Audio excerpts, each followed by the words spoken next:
수요 성경 공부 시간입니다. 우리 다 같이 기도하시고 공부 시작합니다. 거룩하시고 은혜가 풍성하신 하나님 아버지 감사드립니다. 오늘 또 우리에게 이미 허락하신 구원의 아름다운 도리를 알아갈 수 있는 귀한 말씀 공부의 시간을 주시니 감사합니다.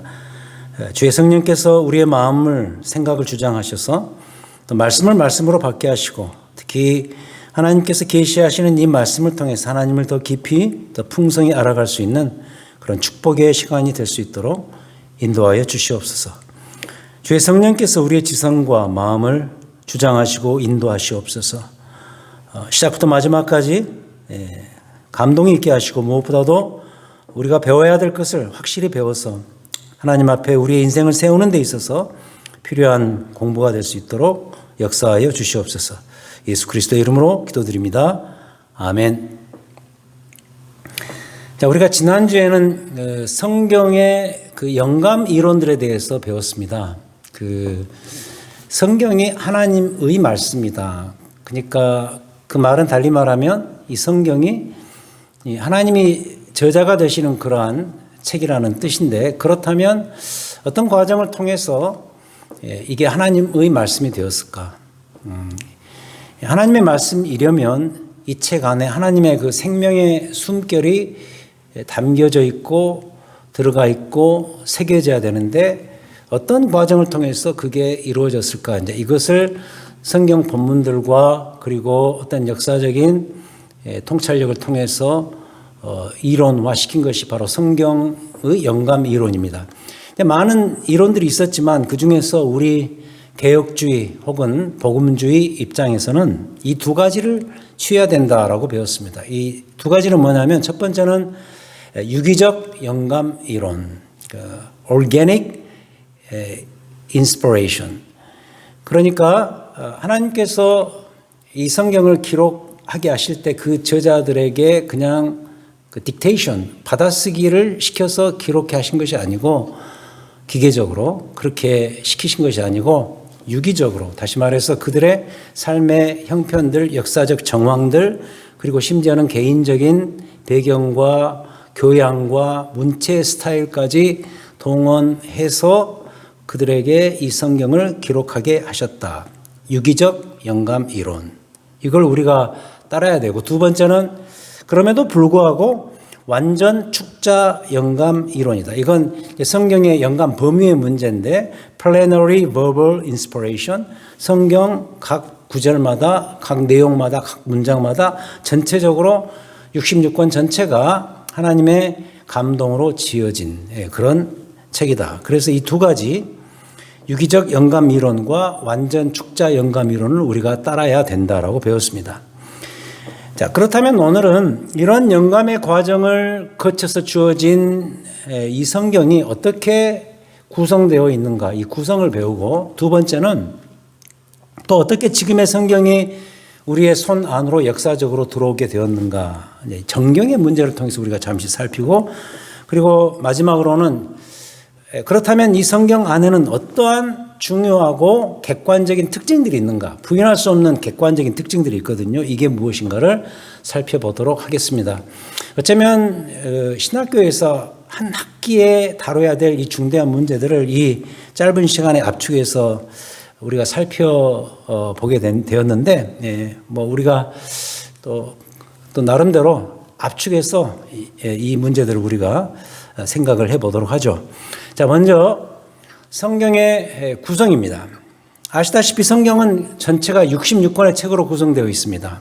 그중 39권은 구약성경, 27권은 신약성경입니다. 그래서 우리가 흔히 그렇게 외우지 않습니까? 39, 27.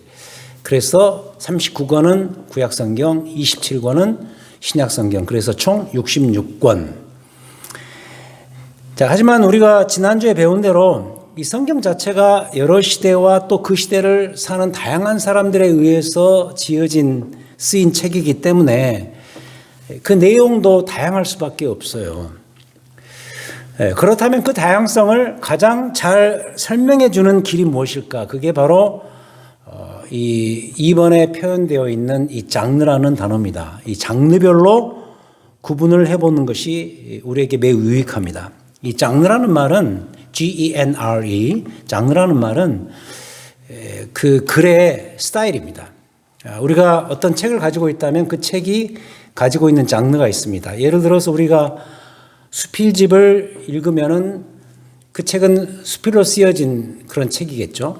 우리가 시집을 읽으면은 그 책 안에는 다 시들이 담겨져 있습니다. 그리고 우리가 소설을 읽는데 그렇다면 소설은 넌픽션으로서 문학의 전체 장르에서 아주 중요한 부분을 차지하고 있는 그런 대표적인 장르죠. 그런 식으로 성경도 그런 문학적인 스타일, 장르로 이렇게 기록이 되어 있다. 여러 가지 장르로. 예를 들어서 이제 구약 성경의 장르부터 우리가 먼저 살펴본다면, 자, 2번 화면에 나오는데요. 세 가지로 우리가 나눠서 설명할 수가 있겠죠. 먼저 첫 번째는 역사서입니다. 이 역사서는 뭐냐면 글자 그대로 어떤 한 지역과 나라의 역사를 쓴 것이죠. 그러니까 구약의 역사서 그러면 창세기부터 에스더서까지 아주 기나긴 분량을 차지하는 그런 장르인데 그걸 우리가 읽어보면은 구약 시대 이스라엘 백성들의 역사적 상황과 삶에 대한 내용들이 계속 기술되어 있습니다. 특히 이제 이스라엘 백성을 하나님께서 택하셔서 하나님의 백성 삼으시는 그 모든 역사적 과정들이 그들이 살았던 역사적인 모든 시간들을 통해서 다양하게 기록되어 있죠. 그게 바로 역사서입니다. 창세기부터 에스더. 두 번째 장르는 우리가 잘 알고 있는 시가서입니다. 예를 들어서 시편 같은 거죠. 어떤 시의 스타일로 쓰여진 그런 책들. 그래서 우리가 그것을 시가서라고도 부르기도 하고요. 그 다음에 지혜서라고 말할 수 있는 것은 뭐냐면은 그 욥기부터 아가서까지 이 시가서에 나오는 그 내용들을 보면은 하나님의 지혜에 대한 이야기가 거의 대부분이거든요. 그래서 이 욥기부터 아가서까지는 시가서 또는 지혜서 이렇게 구분합니다. 그리고 이제 세 번째는 선지서입니다.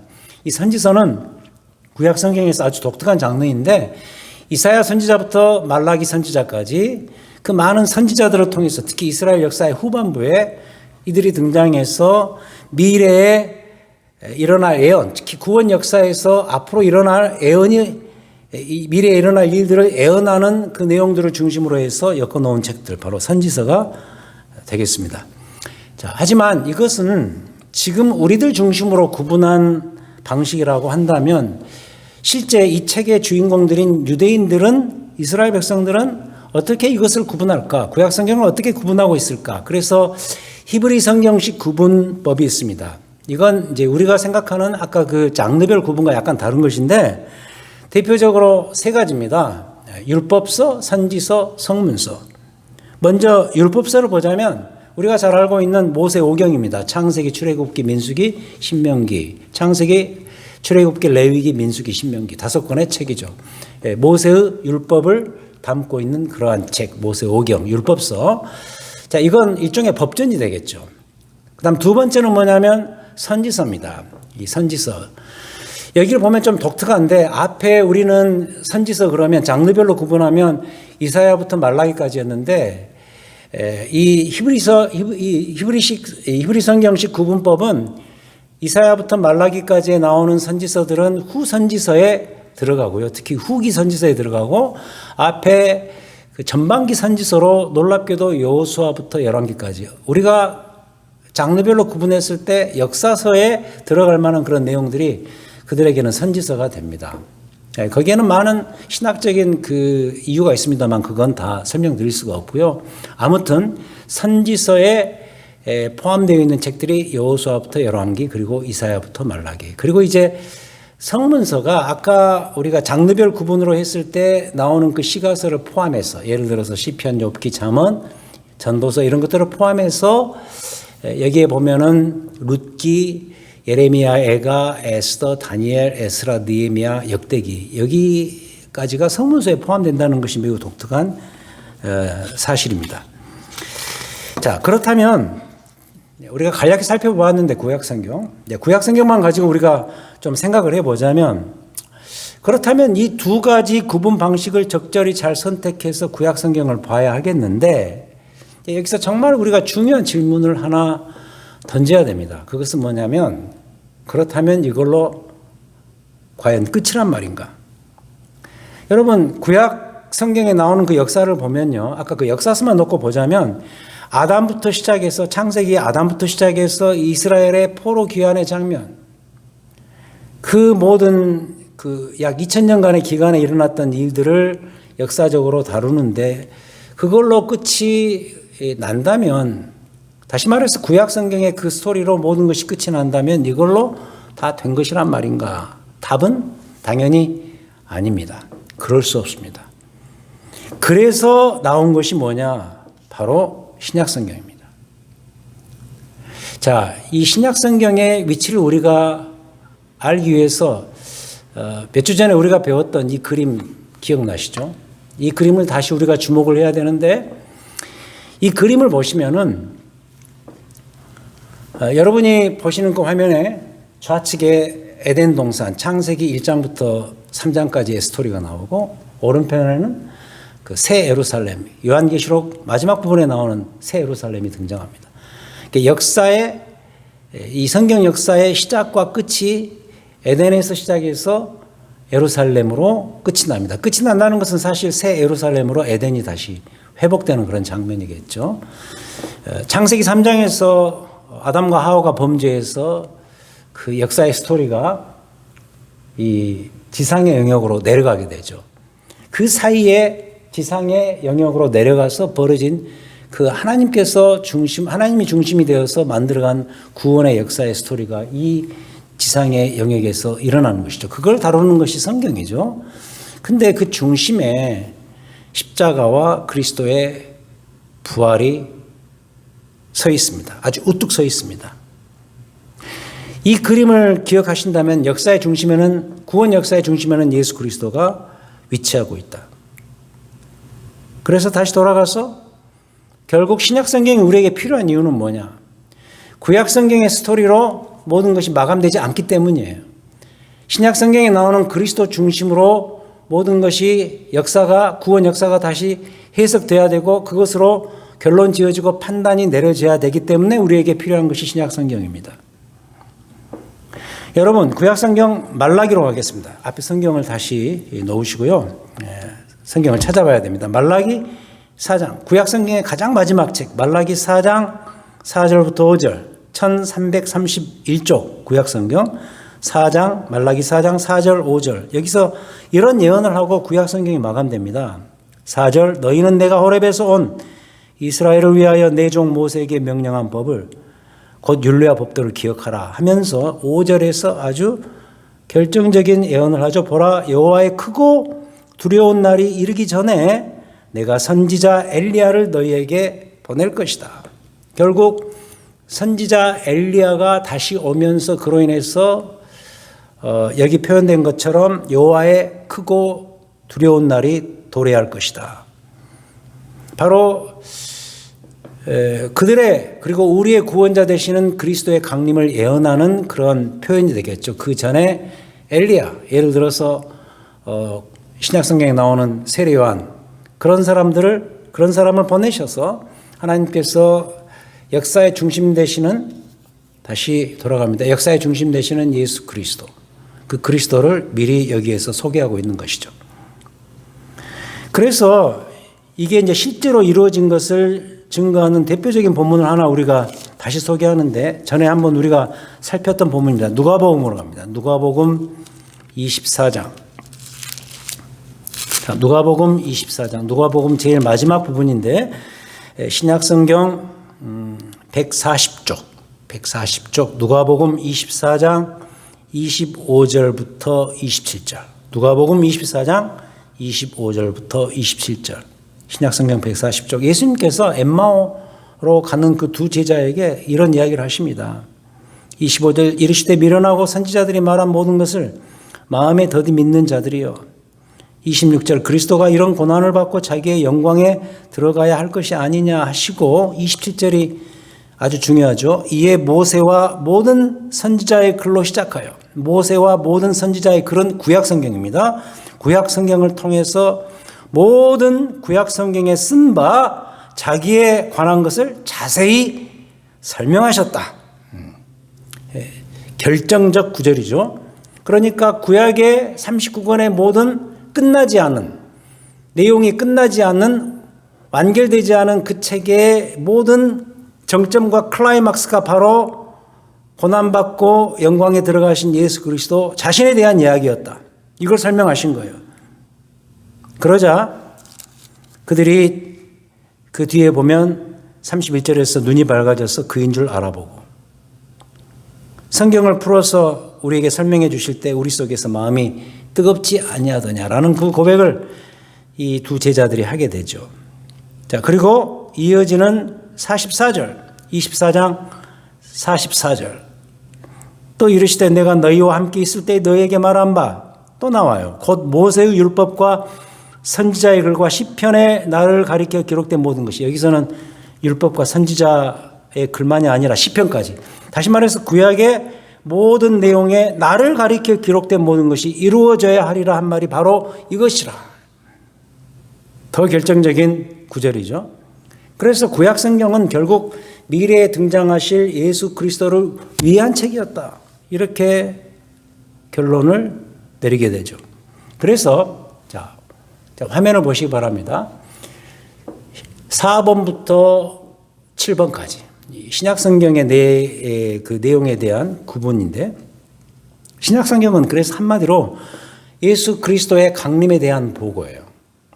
그리스도께서 이 땅에 오셨어요. 구약 성경에서 그토록 준비하고 애언하고 내다보았던 바로 우리의 메시아, 우리의 구주 되시는 예수 그리스도의 강림에 대한 레포트, 이게 바로 신약 성경이거든요.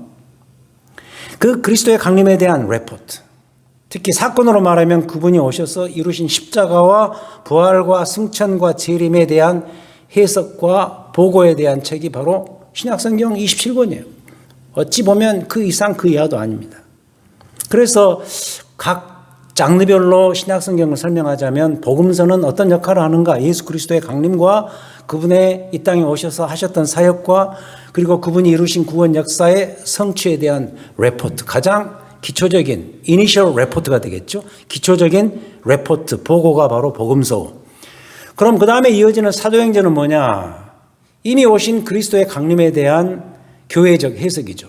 그래서 교회가 등장하고 성령이 오심으로 인해서 성령을 통하여서 예수 그리스도의 강림과 그분이 이루신 일들을 해석해내는 그런 일들, 사도행전 역사, 그리고 그것을 증거하는 선교의 역사에 대한 책이 바로 사도행전. 그리고 신약성경에서 아주 중요한 장르를 차지하죠. 서신서. 이 편지는 뭐냐? 각 교회를 향해서 쓴 편지인데 사도들이 예수 그리스도의 강림을 우리의 삶과 우리의 교회에 그럼 어떻게 현실적으로 적용하면서 살 것인가?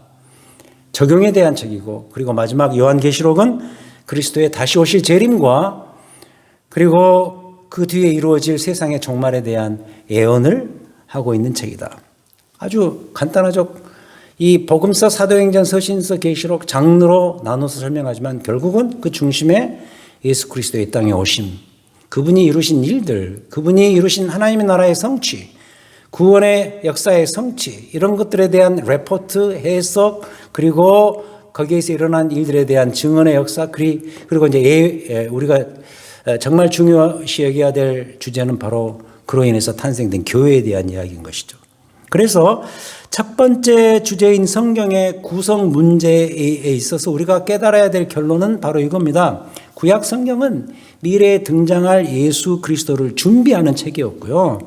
신약 성경은 그것의 완성을 설명하는 책이고요. 그리고 이것을 위해서 하나님께서는 많은 저자와 많은 상황들을 친히 사용하셔서 우리에게 성경을, 구원의 책을 우리에게 선물로 주셨다라는 것입니다. 이게 첫 번째 성경의 구성 문제입니다. 그 다음 두 번째, 성경의 정경성 문제로 가겠습니다. 캐노니시티.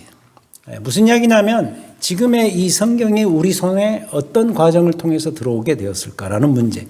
굉장히 방대한 주제인데 아주 압축해서 중요한 것만 말씀드리겠습니다. 사실 지금의 이 성경이 우리 손에 들어온 것은 그렇게 멀지 않은 시점입니다. 약 500년 전 종교개혁이 일어나기 전까지는, 예를 들어서 로만 카톨릭은 모든 신자들이 성경을 읽었던 것이 아니에요. 오히려 성경 읽는 것을 금했습니다. 참 놀라운 일이죠. 교회가 이 성도들이 성경을 읽는 것을 금했어요. 왜냐하면 그들은 이렇게 주장을 했거든요. 이 성경은 사제들의 책이다. 지금으로 말하면 목회자들만 읽는 책이다. 이런 거였거든요. 이걸 이제 깨고 나온 것이 종교 개혁의 아주 중요한 출발점 아니겠습니까? 그렇다면 지금의 이 성경은 어떤 과정을 통해서 우리에게 주어졌을까? 자, 먼저 구약 성경으로 가겠습니다. 구약 성경은 무려 1000년간에 걸쳐서 많은 저자들에 의해서 기록된 책입니다. 예를 들어서 율법서, 아까 우리가 보았던 모세 오경 토라라 그러죠. 율법서는 예수님 오시기 약 400년 전, BC 400년 경에, 그리고 선지서는 BC 300에서 200년 경에, 그러니까 성문서는 조금 더 뒤에 BC 160년에서 105년 즈음에 캐논, 정경으로 채택이 되었습니다. 그러다가 결국 AD 90년, 그러니까 예수님 오신 이후에 90년경에 유대인 랍비들의 모임인 잠니아 카운슬이라는 게 있었습니다. 얌니아 회의에서 지금의 39권의 구약 성경이 정경으로 완성이 되었습니다. 그리고 그보다 훨씬 더 전에 BC 3세기에, 그러니까 예수님 오시기 약 300년 전쯤에 우리가 한번 배웠죠. 알렉산드리아, 이집트 알렉산드리아의 그 히브리어 70여 명의 학자들을 모이게 해서 구약 성경 전체를 헬라어로 번역한 70인경이 있었다 그랬죠. 그게 지금 우리가 가지고 있는 성경을, 영어 성경 같은 경우가 그 헬라어 70인경을 번역한 그런 것이라고 말을 하죠. 그래서 이 헬라어 구약 성경이 그때 300년, 예수님 오시기 300년 전에 이렇게 주어졌습니다. 자, 여기서 우리가 궁금한 것은 이 정경의 이 단어의 뜻입니다. 이 캐논, 영어로는 캐논 그러는데, 이 캐논이라는 말은 규준입니다. 표준이라는 그런 뜻입니다. 그리스 카논에서 왔고요. 또 원래 측량의 도구로 쓰인 갈대를 가리키는 세모 칸에와도 연관이 되는 그런 단어입니다. 아무튼 성경의 이 정경화 작업에 이 캐논이라는 말이 등장한 이유는 성경 말씀 안으로 들어가야 될 표준 심사를 해야 된다. 이 표준을 정하는 것이 너무 중요하다. 그래서 이 표준 심사 자체가 정경화 작업이었죠. 예를 들어서 구약 성경의 정경성의 기준이 뭐냐? 교회 회의를 통해서 이 캐논으로 결정되면서 항상 그들이 이 정경 안으로, 이 성경의 정경 안으로 들어와야 되는 그 표준을 제시했는데 굉장히 중요한 주제겠죠. 예를 들어서 구약 성경의 표준 같은 것은 이런 질문을 던집니다. 과연 거룩한 글인가? 권위가 있는 글인가? 그리고 특히 선지자 시기에 나온 글인가? 이런 질문을 던지면서 그들이 구약 성경의 정경을 결정하는 표준으로 삼았다. 이건 그 반대로 생각하시면 돼요. 우리가 이것이 마이크다. 이것이 마이크다. 그러면은 마이크가 아닌 것을 우리가 이야기하면 이 마이크가 어떤 것인가를 우리가 알 수 있듯이 이게 하나님의 말씀이다라는 것을 우리가 알려면은 하나님 말씀이 아닌 것을 우리가 보면 되는데, 그 하나님 말씀이 아닌 것에 아주 그 눈에 드러나게 아닌 것들이 이미 그 당시에 있었다는 것이죠. 예를 들어서 위경이라는 단어를 들어보셨는지 모르겠습니다. 위경, 가짜 위라는 그런 한문이 되겠죠. 영어로는 수데피그라파라 그러는데 한마디로 가짜 선지자들의 위조 문서입니다. 위조 문서, 위경. 그러니까 가짜들의 제작물인 것이죠. 그렇게 말한다면 성경에 기록된 그 내용들의 저자들, 예를 들어서 뭐 솔로몬, 그 다음에 다윗, 구약 성경 놓고 보자면, 그 다음에 선지자의 이름들 이사야, 그 다음에 예레미야 이런 사람들이 쓴 것이 아니고요. 심지어는 그 사람들의 이름을 빌려서 가짜들이 거짓으로 위조한 문서로 판명되는 그러한 책들. 구약 성경으로 놓고 보면 에녹서 관련되는 거, 바룩서 이런 것들은 위경입니다. 이것은 아까 말한 그 구약 성경의 그 정경의 표준에 들어가지 않아요. 그래서 위경. 그 다음에 이제 외경이라는 게 있습니다. 외경. 아포크리파. 성경 본질의 내용을 벗어난 신비 문서들입니다. 구약과 관련해서 토빗, 유딧, 솔로몬의 지혜서 등등 이 내용들은 주로 그 신비한 종교 문서들입니다. 어떤 미래에 일어날 그 일들과 현재 일어날 일들을 섞어서 신비적인 그런 내용들로 가득 차게 만든 그런 책들, 외경입니다. 근데 이제 아이러니하게도 천주교는 이 외경들까지 성경에 포함시켜서 그들의 신앙의 책으로 삼고 있죠. 중요한 것은 위경이나 외경은 우리식으로 표현하면 그 안에 복음이 없는 거죠.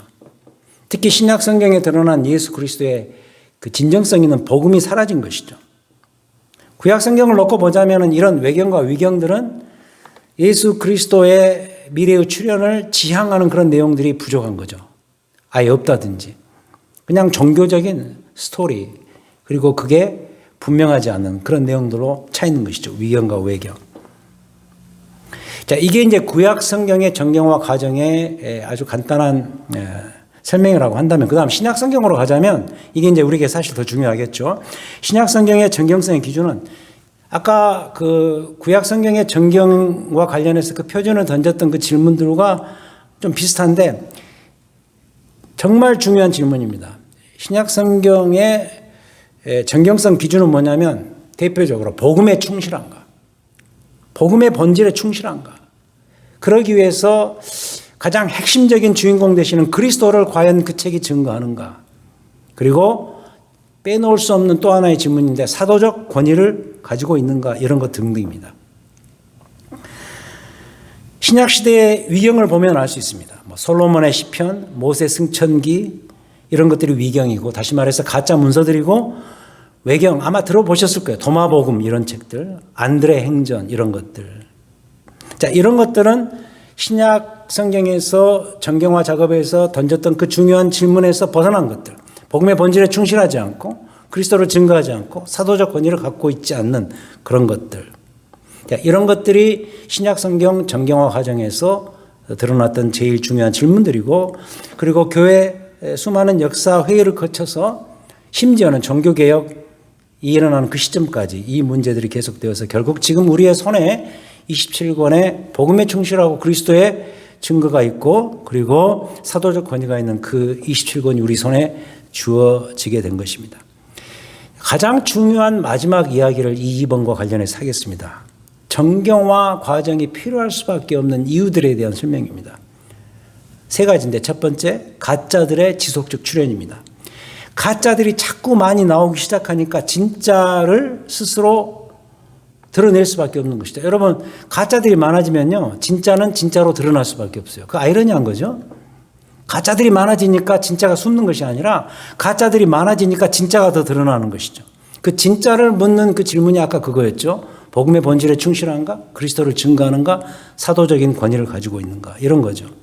그래서 제일 정경화 작업에서 제일 중요한 전제는 바로 이 1번입니다. 가짜들이 지속적으로 출현하기 때문에 진짜가 드러나야 되는 그 당위성 때문에, 그것이 바로 교회를 살리고 미래를 살릴 수 있는 일이기 때문에, 이게 첫 번째고, 두 번째는 아주 현실적인 문제인데 1세대 복음의 증인이었던 사도들이 죽는 거예요. 그들이 수명이 다하고 생명이 다하면 죽는 거 아니에요. 순교도 당하고. 사도들이 예를 들자면 걸어다니는 성경이었거든요. 예수 그리스도의 십자가와 부활을 목격하고 그것을 증언했던 사도행전에 나오는 그 1세대 사도들이 이제 죽어가니까 사도들이 죽기 때문에 그들이 썼던 문서로 남겨서 복음에 대한 증언을 지속해야 됐거든요. 그래서 이 사도들의 죽음이 정경을 스스로 요구할 수밖에 없는, 정경화 작업을 요구할 수밖에 없는 두 번째 이유. 그리고 이제 이 세 번째가 뭐냐면 복음의 자정성입니다. 복음은요, 마치 그거 똑같아요. 이 송곳이 이 호주머니 안으로 들어갔는데 송곳을 아무리 호주머니에 숨겨도 그 뾰족한 그 날이 이 호주머니를 뚫고 나올 수밖에 없잖아요. 그러니까 복음은 스스로 복음 자신을 드러내는 것이죠. 굉장히 중요한 이야기예요. 좀 이따 세 번째로 그걸 간략히 더 이야기할 거예요. 복음의 자정성 때문에. 이래서 정경화 작업이 필요할 수밖에 없었고, 그리고 마지막으로 교회의 역할입니다. 교회의 중요성입니다. 특히 교회 회의의 중요성. 종교개혁 직전까지 이 중요한 질문들, 복음의 본질에 충실한가? 예수 그리스도를 증거하는가? 사도적 권위를 가지고 있는가? 이 책이 그것을 계속해서 기도하면서 구하고 권위 있는 교회 회의를 통해서 결정하게 되는 이 교회의 역할. 하나님께서 어떻게 보면 그런 차원에서 교회를 선물로 주신 것이 대단한 하나님의 역사였던 것을 저희들이 보게 되죠. 자, 어때요? 사실 너무도 많은 내용들을 이 짧은 시간 안에 압축해서 설명한다는 것이 쉬운 일은 아니었지만은 그래도 반드시 기억해야 될 내용은 성경이 지금의 성경이 되는 데 있어서 이와 같이 많은 수고와 기도와 협력과 희생이 필요했다는 사실을 우리가 기억하면 되겠습니다. 자, 마지막 세 번째로, 자, 이런 사실들을 통해서 드러나는 성경의 정말로 중요한 부인할 수 없는 객관적인 특징들 세 가지를 말씀드리고 공부를 마치죠. 그것은 바로 이 세 가지입니다. 성경의 주요 특성들. 자, 1번 자기 충족성 또는 충분성, 두 번째 자증성, 그리고 세 번째 실존성. 무슨 성 이렇게 들어가니까 좀 어려운 느낌이 드는데 이제 제가 잘 설명해 드릴게요. 자기 충족성은 뭐냐면 self-sufficiency라는 것인데 성경은 스스로 그 책 자체로 이미 충분해요. 보완을 필요로 하지 않아요. 그러니까 성경 이외에 복음을 증거하고 그리스도를 증거하는데 더 추가로 필요한 것이 없어요. 그 안에 충분한 내용을 다 가지고 있어요. 이게 바로 성경의 자기 충족성 또는 충분성이 되겠습니다. 자, 이제 성경 구절을 찾고 공부를 우리가 마쳐야 되겠죠. 디모데후서 3장 14절부터 17절. 우리가 계속해서 지난주부터 강조했던 그런 본문입니다. 신약성경 345페이지 디모데후서 3장 14절부터 17절. 그러나 너는 배우고 확신한 일에 거하라. 너는 내가 누구에게서 배운 것을 알며. 자, 디모데를 향한 사도 바울의 권면인데 여기서 너는 그래서 너라는 인물은 디모데를 말합니다. 디모데가 예를 들어서 15절 어려서부터 성경을 알지 않았느냐. 유대인이기 때문에 또 반쪽 헬라인이지만 사실 유대인이었기 때문에 그가 어려서부터 그 어머니와 외조모를 통해서 성경을 아주 많이 알았는데 이 성경이 어떤 역할을 하느냐. 성경은 능히 너로 하여금 그리스도 예수 안에 있는 믿음으로 말미암아 구원에 이르는 지혜가 있게 한다. 우리가 이과 때 배웠던 내용이 여기 나옵니다. 이 성경은 구원의 책입니다. 구원 계시에 대한 이야기입니다. 그래서 그리스도를 중심으로 인해서 일어나는 구원에 이르는 지혜가 있도록 하는 책 바로 성경이다. 그래서 16절 그래서 모든 성경은 하나님의 감동으로 되었다. 교훈과 바르게 책망과 바르게 함과 의로 교육하기에 유익하다. 영감론에서 아주 중요한 구절이었죠. 모든 성경은 하나님의 감동으로 되었다. 그리고 17절 이는 그래서 하나님의 사람으로 온전하게 하며 모든 선한 일을 행할 능력을 갖추게 한다. 그러니까 이 구절을 통해서 알 수 있는 것은 성경은 구원에 이르게 하는 지혜를 가르쳐주는 그 책으로서 우리의 삶에 전반에 모든 영향을 줄 수 있는 그런 아주 강력한 그런 책이다. 하나님의 말씀이다. 성경 스스로가 그 책 자체로 이미 충분한 그런 것을 증명해 주고 있다는 것을 말해 주죠. 두 번째, 자증성입니다. self-testifying. 이건 조금 더 다이내믹한 이야기인데요. 성경은 이 책 스스로가 자기를 증명해요. 이 책을 읽어보면은 성경은 책 스스로가 자기를 증명해요. 많은 구절들이 있지만 우리가 지난번에 살펴보았던 베드로전서 1장 24절. 자, 조금 더 뒤로 넘기셔서 베드로전서로 갑니다. 베드로전서 1장 24절 25절. 신약성경 377쪽.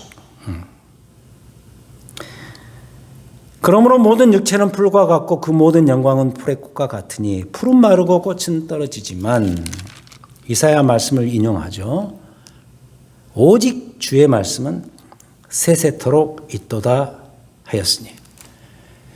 이 세상의 모든 만물은 언젠가는 사라지는 그런 허망한 것들이지만은 솔직히 그러지 않은 게 없잖아요. 그 어떤 것도 다 시간이 지나면 쇠퇴해지기 마련이고 우리 몸은 말할 것도 없고 그러나 유일하게 이 세상에 영원한 것이 하나 있는데 그것은 주의 말씀이다.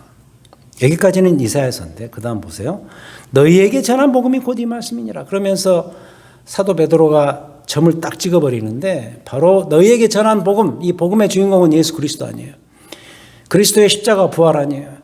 그리스도의 오심, 그분이 이루신 구원의 성취, 하나님 나라의 역사, 그리고 그로 인해서 얻어진 구원 역사의 완성, 이것이 바로 이 말씀이니라 하면서 구약 성경은 물론이고 신약 성경을 통하여서 성경 전체가 스스로 이 책이 말하고자 하는 말을 드러낸다는 것이죠. 복음을 스스로 천명하고 선포하고 드러내는 특징이 이 책 자체 안에 있습니다.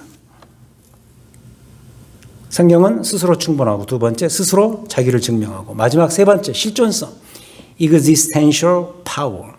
그래서 성경은 이런 책이기 때문에, 그래서 성경을 읽는 자에게는 다이나믹한 생명과 능력이 임하게 된다라는 것이죠. 맞죠? 히브리서 4장 12절. 하나님의 말씀은 살아있고 활력이 있어 좌우의 날선 어떤 것보다도 예리하여 혼과 영과 및 관절과 골수를 찔러 쪼개기까지 하며 또 마음의 생각과 뜻을 판단하는 그러한 책. 그래서 구원 역사를 충분히 그리고 스스로 말하고 있는 이 책을 읽는 자들에게는 생명과 능력이 임할 수밖에 없다. 실존적으로 임할 수밖에 없다. 세 가지 이어갑시다. 이 성경의 주요 특성들. 이런 역사적 과정을 통해서 주어진 이 성경의 세 가지 특성. 자기 충족성, 자정성, 실존성. 특히 이 세 번째 것, 실존성은 다음 주에 더 자세히 공부하겠습니다. 다음 주 공부의 핵심입니다. 다음 주 성경 공부는 성경이 함께하는 기쁨. 성경을 읽고 성경을 묵상하면서 살아가는 삶의 기쁨과 희열이 있는 거죠. 그게 무엇인가? 제 이야기가 아니라 성경 안에 그 내용들이 다 나와요. 성경을 가까이 하면서 누렸던 그 기쁨의 여러 가지 스토리들, 이런 것들을 우리가 다음 주에 조금 더 프랙티컬하게 공부해보는 시간을 갖도록 하죠. 그래서 오늘은 사실 이 성경과 관련된 주요 정보들 중심으로 공부를 했네요. 인포메이션이죠, 사실. 뭐 성경의 구성, 정경화 과정, 이런 것들. 좀 정보들 중심으로 공부를 했습니다만, 물론 정보가 사람을 바꿀 수 없어요. 정보는 그냥 정보일 뿐이에요. 하지만 정확한 정보를 모르는 상태에서 내 신앙과 내 삶의 본질과 가치를 바꾼다는 건 역시 문제가 돼요. 정확하지 않은 정보를 가지고 우리가 어떻게 내 삶을 바꾸는 데 기회로 삼겠어요. 그렇기 때문에 오늘 배운 내용들을 잘 기억해 두는 것이 반드시 필요하다고 보여집니다. 그래서 오늘 공부를 정리하자면 이겁니다. 1번 성경의 구성, 구약과 신약의 이 장르별 구분을 우리가 배웠고, 두 번째는 지금의 성경이 어떻게 우리의 손 안으로 주어졌는가, 그 정경화 과정을 통해서 아주 간략하게 살펴보았고, 그리고 세 번째, 사실 이 세 번째가 제일 중요해요. 이렇게 주어진 이 성경은 스스로 어떤 특성들을 지니는가, 세 가지 배웠죠. 성경은 스스로 충분하고, 두 번째 성경은 스스로 자기를 증명하고, 그리고 세 번째 성경은 우리에게 그러기에 실존적인 그런 파워를 가져다주는 그런 책이다. 생명력 있는 책이다. 이 세 가지 기억하셔야 되겠습니다. 자, 그렇다면 오늘 공부의 결론은 저는 이렇게 봅니다. 다시 그 세 번째 특성으로 가서 이야기하자면 성경은요, 이 성경책은 자기 스스로를 그 본질을 드러내요. 그래서 이 성경은 너무나도 집중적으로 강조하는 내용이 있고요. 그 내용을 특히 우리가 읽고 취하게 되었을 때 우리에게 진정한 구원의 생명이 임하게 되는, 참으로 놀라운 책이죠. 복음이 복음되게 하고, 그 복음이 복음되게 함으로 인해서 우리에게 얻어지는 삶의 여러 가지 혜택들, 감사의 이유와 조건들, 이런 것들이 생기는 것이죠. 2주 전에 배운 것처럼 성경은 그 안에서 하나님의 구원의 역사와 그것이 가져다주는 생명력이 있는 힘을 스스로 드러낸다는 사실을 오늘 이 공부를 통해서 결론을 지었으면 합니다. 그래서 지금의 우리도 이걸 발견하고서 성경을 통해서 매일 새로운 힘을 얻으면서 살아가야 되겠다라는 것이 오늘 공부의 결론이고요. 더 나아가서 이 문제, 생명력 있는 힘을 실제로 경험하면서 하는 그 기쁨이 어떤 것인가, 이 문제에 대해서는 다음 주 공부에서 더 확실히 알아보도록 하겠습니다. 오늘 또 역시 여러분들에게 귀한 찬양곡 한 곡을 선물로 드리겠는데, 이 곡은 제가 사실 최근에 가장 좋아하는 찬양이 되었습니다. 이 Christ in me라는 그런 제목의 찬송인데요. 굉장히 신앙적으로 탁월한 그 가사를 가지고 있는 좋은 찬양인데, 전번 PCA 총회에서도 둘째 날 예배 때 이 곡을 불렀습니다. 굉장히 요새 파퓰러하고 예배 때 많이 부르는 찬송인데, 내 안에 계시는 그리스도, 그리고 그 그리스도를 품고 살아가는 삶에 대한 고백을 아주 잔잔하게 이렇게 잘 표현한, 아직 한글로는 번역이 되어 있지 않지만 영어 가사가 아주 풍성한 그런 신앙적인 내용을 가지고 있는 그런 책입니다. 그런 노래가 되겠습니다. 그 곡을 들으시면서 오늘 공부를 은혜 가운데 마감하셨으면 합니다. 기도하시겠습니다. 하나님 아버지, 감사합니다. 오늘 성경이 우리 손에 어떻게 주어졌는가, 그 과정과, 그리고 지금의 이 66권의 책을 통해서 우리가 어떤 신앙의 이 정말 역동적인 힘이 있는 그런 경험을 할 수 있게 되었는가, 이 모든 배경적인 스토리를 우리가 오늘 공부를 했습니다. 하나님, 성경을 주심을 감사합니다. 성경을 통해서 하나님을 알아가고 하나님과 더불어 살아가는 삶의 기쁨을 주심을 감사합니다. 오늘 또 그리고 내일 또 우리의 남은 생애 속에서 말씀과 더불어 살아가는 삶의 축복들이 있게 하여 주시옵소서. 감사합니다. 우리에게 말씀을 선물로 주신 우리 주 예수 그리스도의 이름으로 간절히 기도하였습니다. 아멘.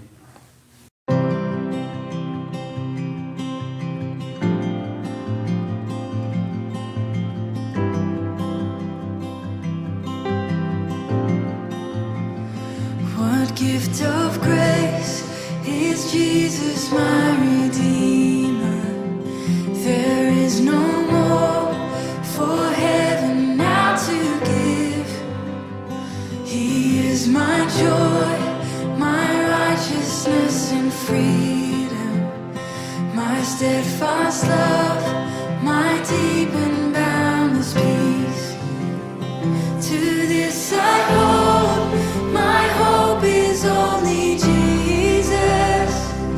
For my life is wholly bound to His. Oh, how strange and divine, I can sing all is mine, yet not I, but through Christ in me.